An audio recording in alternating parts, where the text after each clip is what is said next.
Hello there. My name is Granny Rocks, otherwise known as Beth Green.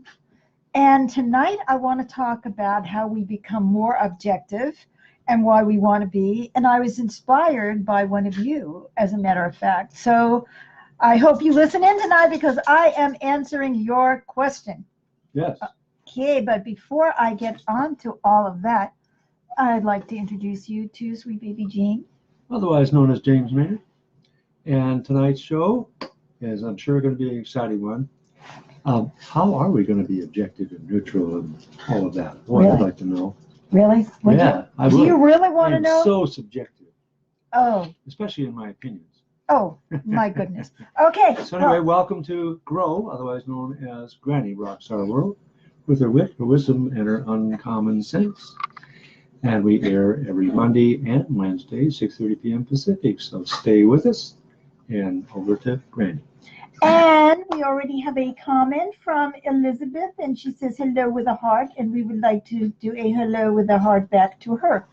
So if you want us to see what you're thinking or share something. Oh, and Jamie says hello, and she has a heart too, and something after that looks like wheat, but it's not really. It looks like two masks, maybe. Oh, I don't know what it is, cheerful. but I love it. Thank you, Jamie. Cheerful. And Todd said, hi there, great topic. I love that too. Thank you. All right, thank you so much. Well,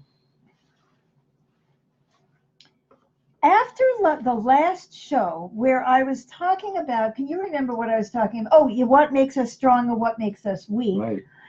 And how emotions play into strength and weakness, and emotions and awareness, and it was a good discussion, and people were thinking and sharing. So one of you said to me, because I'm sure I talked about being more detached, so that we see things more clearly, and she said, well, how do you get detached? So I'm interpreting that as how do we become more objective, because that was the context. She doesn't mean detached like, I don't care about you. I mean, she meant like, how do we get more detached so we can look at things more logically? And so I decided that I'm going to answer your question tonight. And even if you're not with us live tonight, I know you'll watch later, so that'll be good. Well, the first thing we have to do is admit that we very rarely are objective. And we have to admit that we don't want to be objective. Okay. Did anybody get mad when I said that? Are you trampling on my subjectivity? Indeed. And why would we not want to be objective? Because we want to be right. Well, that's true. I mean, we'd rather feel that we're right than have somebody objectively point out that we're not. Or that we actually are right. And Island says, I'm with you. Yeah. Yes. Yeah. And Amy said, hi, you guys. Boy, it sure is easier for me, at least, to be emotional than objective. Very cool. So, all right, I'm going to run through some reasons that we might not want to be objective. And I love what you guys have already come up with. So, Helen says, Helen is here. Hello, Helen. Glad you are. So, we don't want to be objective because I feel lazy or overwhelmed already, and I don't see how I can take on one more thing. Oh no, we just invaded somebody, or we just uninvaded somebody, or this has happened or that's happened. If I'm going to have an objective perspective on it, I have to actually know something about it. Huh. I haven't got time to know anything. I'm too busy to know or learn. So I'll just have an opinion. Exactly. I'll just have an opinion. So, I mean, seriously, don't you feel sort of overwhelmed? Do you want to have to delve into like 16? Okay. Is Einstein's theory of the universe correct or not? You know what I mean? How can I have an objective opinion about that? I wouldn't understand the conversation anyway. And then let's say it's about something political. Well, we have this general says that, and oh, Karen says hi, you too. Hello, Karen. Hello, Karen, with hearts. And swirls, and thank you. So one general says this, and then another one says that, and then this political person says that, and the other political. So why don't I just decide who I want to believe? And so because I wouldn't even know how to find out what the truth is anyway. Because all I'm getting is a lot of opinions. Oh, my opinion is this. Lindsey Graham said well, this. These days, if you take a minute or two, there are fact checkers. Yes. Online, who, after somebody gives a speech, they check the facts and says, here's what was said in relation to what's factual and what's not.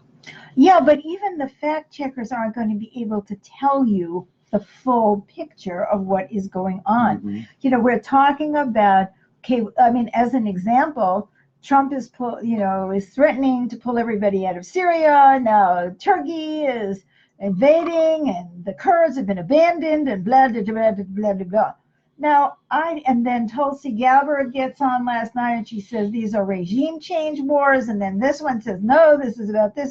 By the time you're done, so have we? I haven't studied that. I remember there was a time when I actually was in school in university. And Amy said that's true. Having an opinion is so much easier than to actually know something and put any time into actually checking something out. Right on. So if it's complicated and it's really important, it's really difficult. You have to know something. So when I was in school and I was a student, that's what I did. I studied history.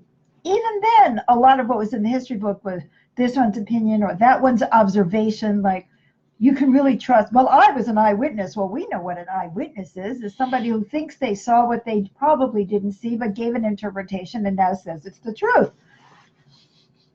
So it's difficult, and everybody, the people who are informing us have biases too, don't they? This is from the perspective of the Kurds, and this is the perspective of somebody else who's been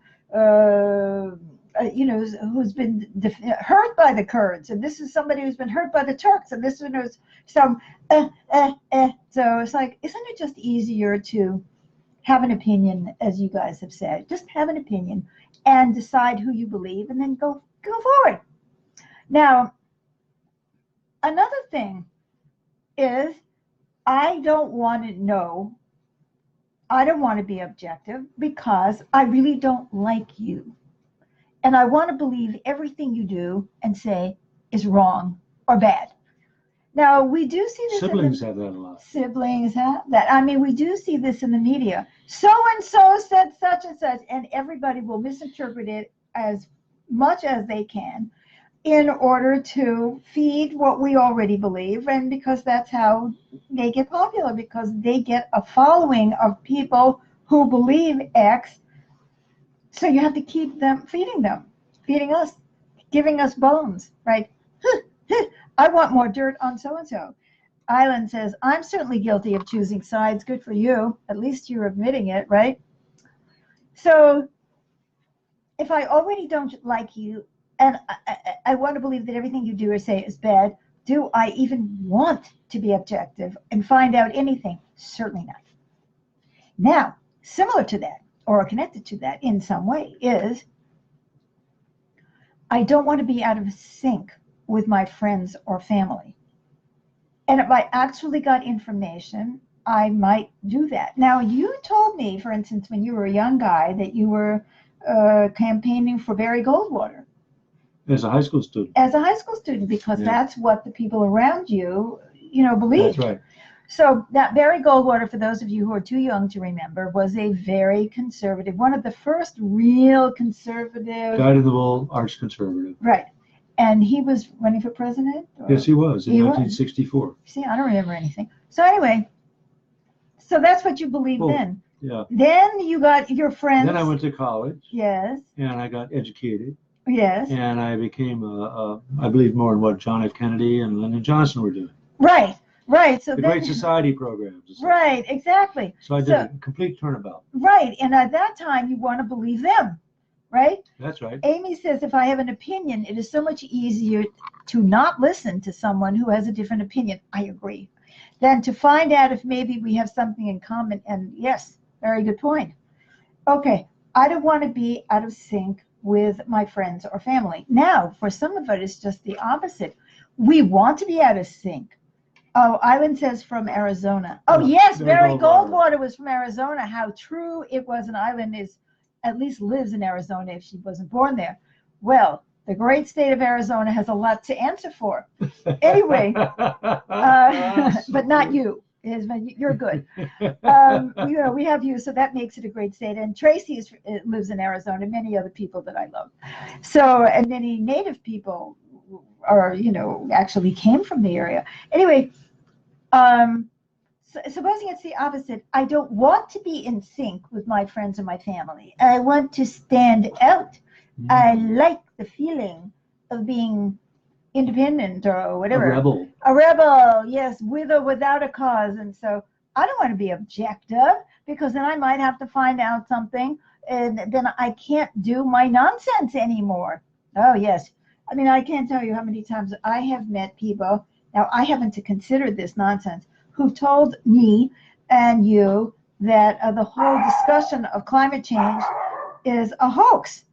Well, I don't know what he was trying to prove, but he's wrong.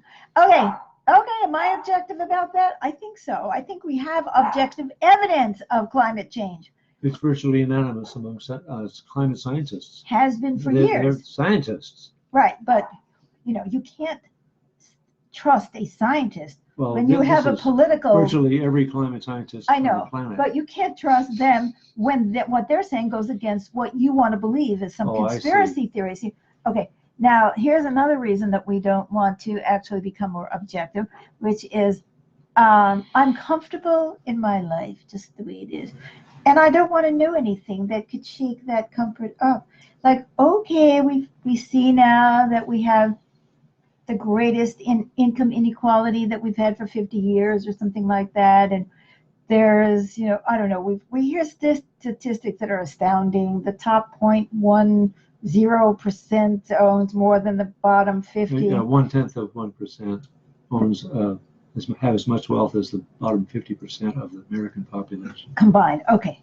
Now, supposing I'm one of those type, unless I'm Tom Steyer or somebody who actually has a guilty conscience, I don't want to know about that statistic. I don't want to know that income inequality is growing. I don't want to know that I'm making more money sitting around watching my portfolio grow than you are working 4 jobs and killing yourself and having an early death and diabetes because you're eating junk food just because you don't have time or you can't even care about yourself anymore. I don't want to know that because I like it the way it is, right? So bottom line of this is I have an agenda and I don't want anything to threaten that. So that's not good. So that is going to stop me from being objective. And that agenda could be something like I've just mentioned, like maintaining my position in society, or it could be that my agenda is to prove something about somebody, or my agenda is so on and so on and so on, right? So there's all kinds of things. And then don't forget, we started with, it's kind of tough to actually get objective information. When I went to South America 40 some odd years ago, I was a student then, and I was shocked to see the newspapers. They were so partisan, but it was so obvious. If this newspaper belonged to this party, I'm not saying every nation, I'm talking about where I went. This group had this newspaper, that group had that newspaper, and you knew when you went to that newspaper that you were getting bullshit, right, from their perspective. And somebody happened to agree with. That's right. See, but here in the United States, the media was pretending that they didn't have any biases. They were the great unwashed objective ones. And sometimes you look below the surface, you discover that isn't entirely true either. Okay, now, so what does it take to become more objective? Well, first we have to admit all the above and everything else that I didn't even mention that you came up with before and that we'll think of 10 minutes after the show, right? Every bias. And then we have to, once we recognize that, we have to become suspicious of ourselves instead of suspicious of everyone else. Look at this. I'm stripping right here on international television. Okay, that's hard. So there it is. I have to become suspicious of myself. I have to think of every thought that goes through my mind as an opinion, a thought, a bias, a presumption, possibly a conclusion based on evidence, but evidence keeps changing. I mean, that's the darn thing. You think I'm taking a stand. You should eat canola oil. Oh no, you shouldn't eat canola oil. You should eat this. You should eat that. Is it in the food arena? You can see it all the time. There's always somebody who's changing the game on you.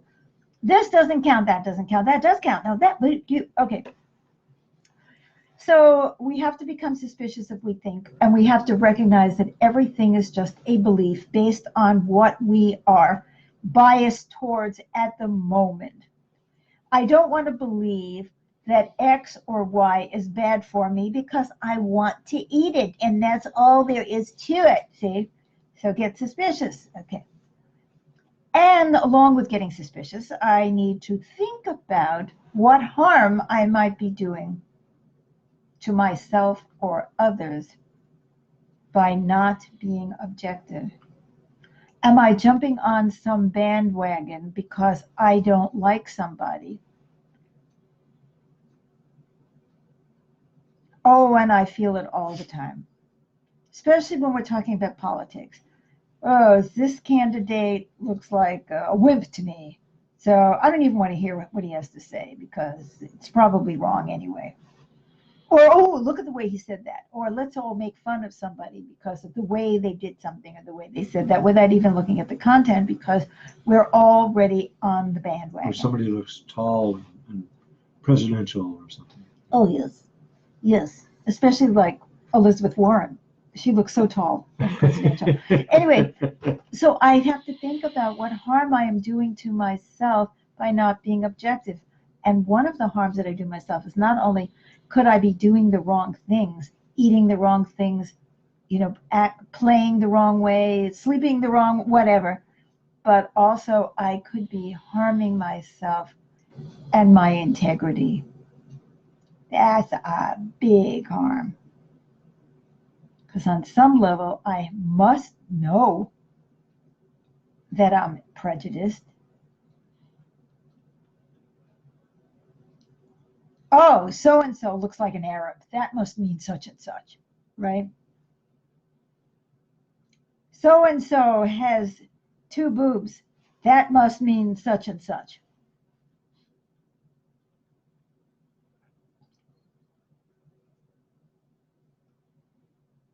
I don't want to think about this. I don't want to think about this. I don't want to think about this. I don't want to think about this. I don't want to go into a senior residence. I want my children to take care of me. I want. What harm am I doing to my children if I'm not getting objective? Maybe it would be better for me to be in a residence. Maybe it wouldn't. But if I want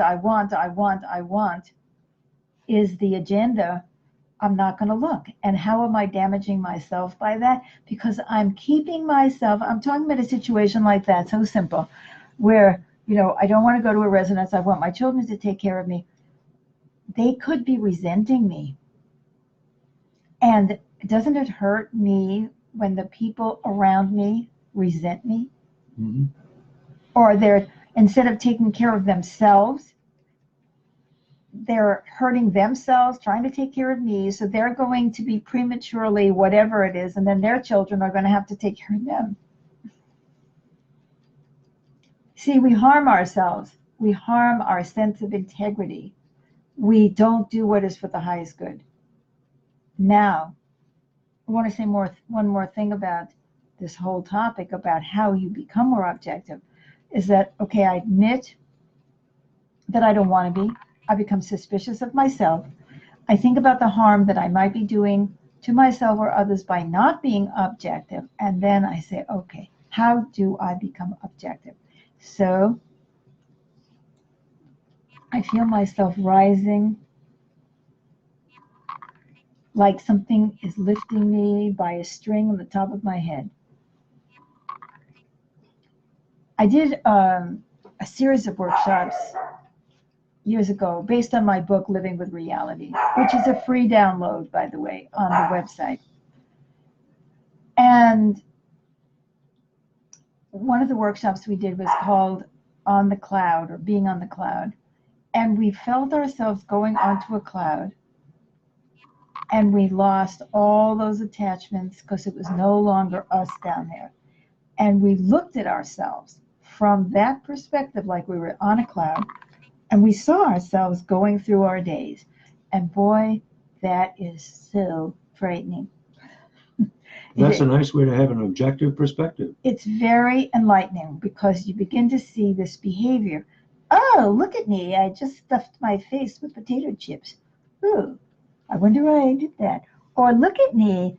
I'm making a melodrama out of nothing in order to make my husband feel sorry for me. Or look at me. I'm agitating against somebody at work who's gossiping. Or look at me, and I'm lying in bed and I'm staring at the ceiling and I'm not asking myself why.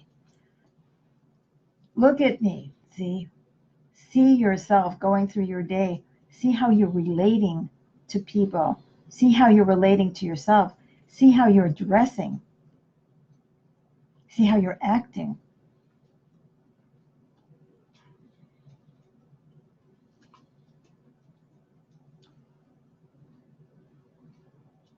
That's the way we start to become more objective.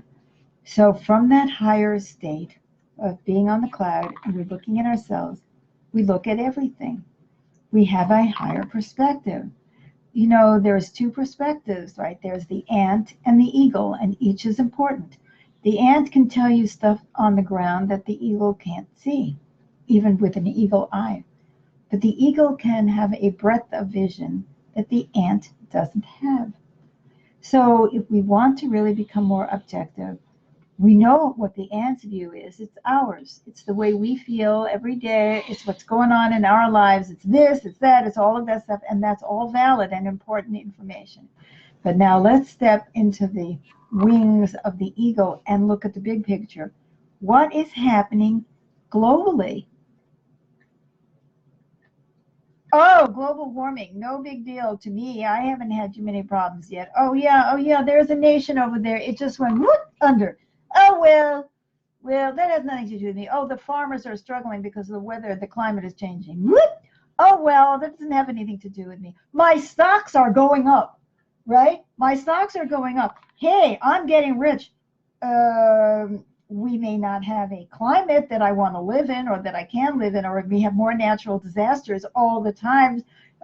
We had the second, so this is shaping up to be the second hottest year on the planet. But hey, from the ant's perspective, I got a raise. My boyfriend proposed to me. I have a diamond ring. This is really important. So what I'm suggesting is we start with this self-awareness, being willing to look at ourselves. And then we start to look at the big picture and start to open our minds to what we're not seeing because we don't want to. So that's the beginning of an answer. And I hope whoever it is that asked me that question has gotten something from this answer. In the meantime, I'm going to tell you that tomorrow night is Thursday night, and at 7 p.m. Pacific time, which is like California, we are going to be broadcasting Dreams of Peace, improvisational piano music, and we hope that you come live or afterwards and that you enjoy the music and that it helps you to become more calm, more peaceful, and more objective, because there's something very important that I didn't say. And come back on Monday for more Grow at 6:30 p.m. And we have a whole bunch of other stuff that we do. If you would just read the post, you would see it. There's a free group on Saturday mornings, a free book, there's discussions, there's growth, and all of that. I do counseling. Perhaps the most important thing that I didn't say is the only way to become more objective is to become more peaceful, more centered. Because the more peaceful we are, the less threatened we feel by the truth. The more centered we are, the more capable we feel of dealing with that truth. So how do we become more objective? By becoming more aware, by wanting to, by seeing the damage of not being objective, and by cultivating peace so that we can bear the awareness. So thank you so much for joining us tonight. I have appreciated your wonderful participation as usual. Please put in your comments even after the show, and I will certainly respond as soon as I can. And like the show, and please share it. Share it, share it. Pass it on to anyone who might benefit from it. Thank you, Granny. Thank you, guys. Love you, and I can't wait to find out what we're doing on Monday. Bye-bye. Bye for now.